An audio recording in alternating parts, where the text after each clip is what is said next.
be for those password protected registers. So this works. We're able to crack the passwords on the AMD K8 in one day instead of 600 years like it would have taken without the timing attack. And we find that the password 9C5A203A loaded into the EDI register unlocks one of those specific ranges that we detected through our timing attack. That other range, C00, etc., that one didn't have any password protected registers in it. The microcode is doing some check on that range, but there's no telling why.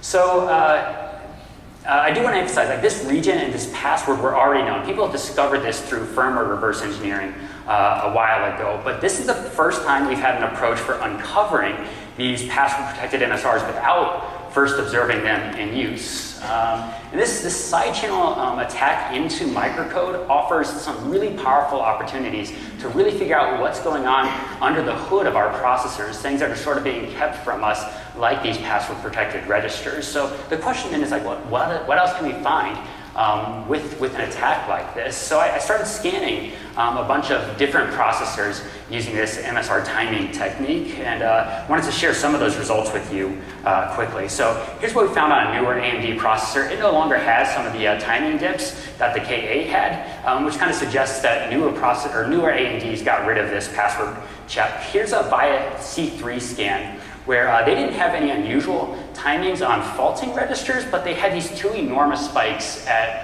133 and 1133. Those MSRs took over 100,000 cycles to access.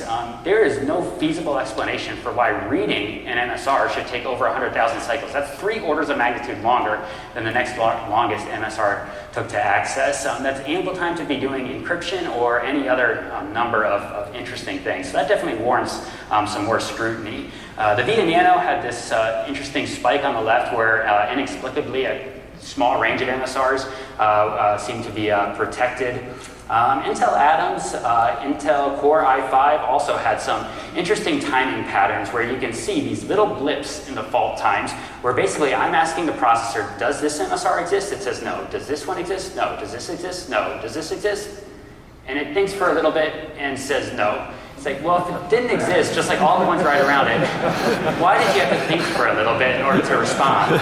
So it's really interesting behavior, and it made me nervous seeing these blips.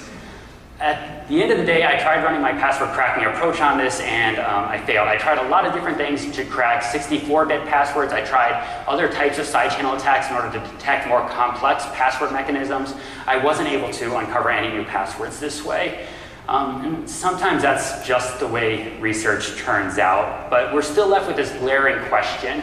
Almost all of these processors had weird timing anomalies within the microcode, and we don't have any other way to see what the microcode is doing, so we're left to speculate. So what is causing these timing anomalies? Well, there's a lot of possibilities. One could be more advanced password checks. That's exactly what that VIA patent that we looked at the beginning of the presentation was describing.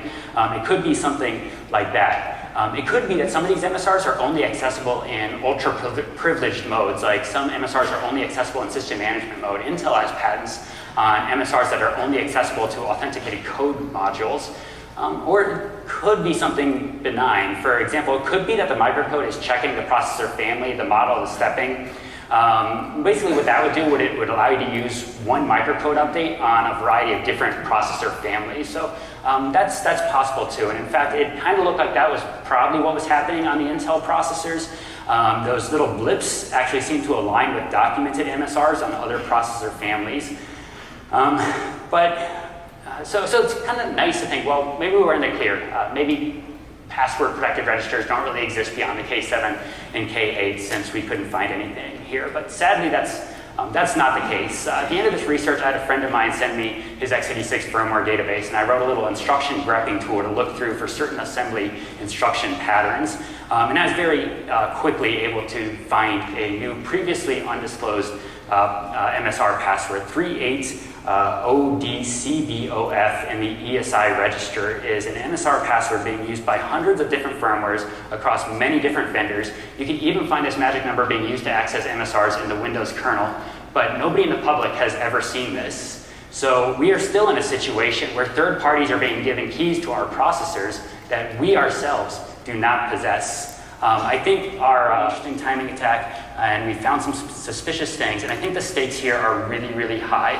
It's clear MSRs are being used for lots of powerful things. They control all the details of your processor, and until now, nobody's ever had ways to look into what they were actually doing. So I think this research is really promising. This timing side channel attack on specific assembly instructions is entirely new and gives us a really cool way to sort of uncover some processor secrets that nobody's ever found before. So I'm excited about that.